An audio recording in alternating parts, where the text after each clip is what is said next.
డ్రైవర్ని తక్కువ చేసి మాట్లాడతాం.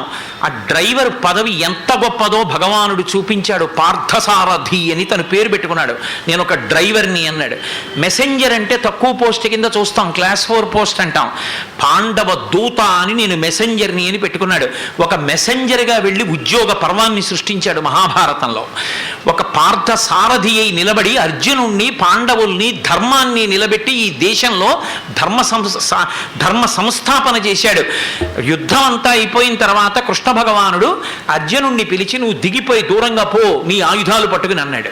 ఎందుకన్నాడు అర్జునుడు? ఎందుకు చెప్తున్నానో వెళ్ళన్నాడు. గురుభావన, అక్షయబాణ తూణీరాలు, గాంధీవం అన్నీ పట్టుకుని దూకి దూరంగా వెళ్ళిపోయాడు. హనుమని పిలిచి పతాకం మించి వెళ్ళిపోమన్నారు. హనుమ వెళ్ళిపోయారు. ఆవహించి ఉన్న దేవతలందరినీ వెళ్ళిపోమన్నారు, రథానికి వెళ్ళిపోయారు. ఆఖరణ కృష్ణ భగవానుడు రథంలోంచి కిందకి దూకేసి 4 అడుగులేశాడు. భగ్గున కాలిపోయింది రథం. అర్జునుడు తెల్లబోయాడు. ఇదేమిటి బావా ఇలా కాలిపోయింది అన్నాడు. ఇప్పుడేమిటి, ఎప్పుడో కాలిపోయింది. భీష్మ, ద్రోణ, కృపాచార్య మొదలైనటువంటి మహావీరులు వేసినటువంటి అస్త్రముల చేత కాలిపోయింది. నువ్వు కాలిపోతావని ఆపాను కాలకుండా. యుద్ధం అయిపోయింది కాబట్టి కాలిపోమ్మని అనుమతించానన్నాడు. ఒక డ్రైవర్ చేతిలో ఎంతోమంది జీవితాలు ఉంటాయి.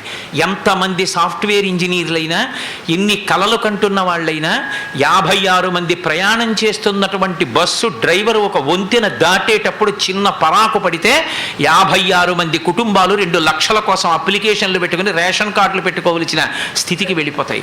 ఒక డ్రైవర్ని తక్కువగా అంచనా వెయ్యొద్దు. మెటిక్యులస్నెస్, ఒక వృత్తి చేసేటప్పుడు ఆ వృత్తిలో నైపుణ్యం, ఆ దీక్ష, యజమాని యందు ఆ గౌరవం, అది ఎక్కడుంటుందో వాడు కోట్ల రూపాయల కన్నా కూడా వాడే గొప్పవాడు. ఆ ట్రస్ట్ వర్దీనెస్ ఉన్నవాడు నిన్ను కాపాడతాడు. ఒక పిల్లవాడితో మాట్లాడేటప్పుడు వాడిని దగ్గర కూర్చోపెట్టుకుని, ఒరే కలెక్టర్ అయిన వాడే గొప్పవాడు కాదురా, ఎస్పీ అయిన వాడే గొప్పవాడు కాదురా, ఒక గుర్రం గొప్పది అని పిల్లలలో మోరల్ వాల్యూస్ని, పాఠాన్ని ఆధారం చేసుకుని చెప్పగలిగినటువంటి సమర్థత గురువుకి లేనినాడు సంస్కారము శిష్యునకు అబ్బదు.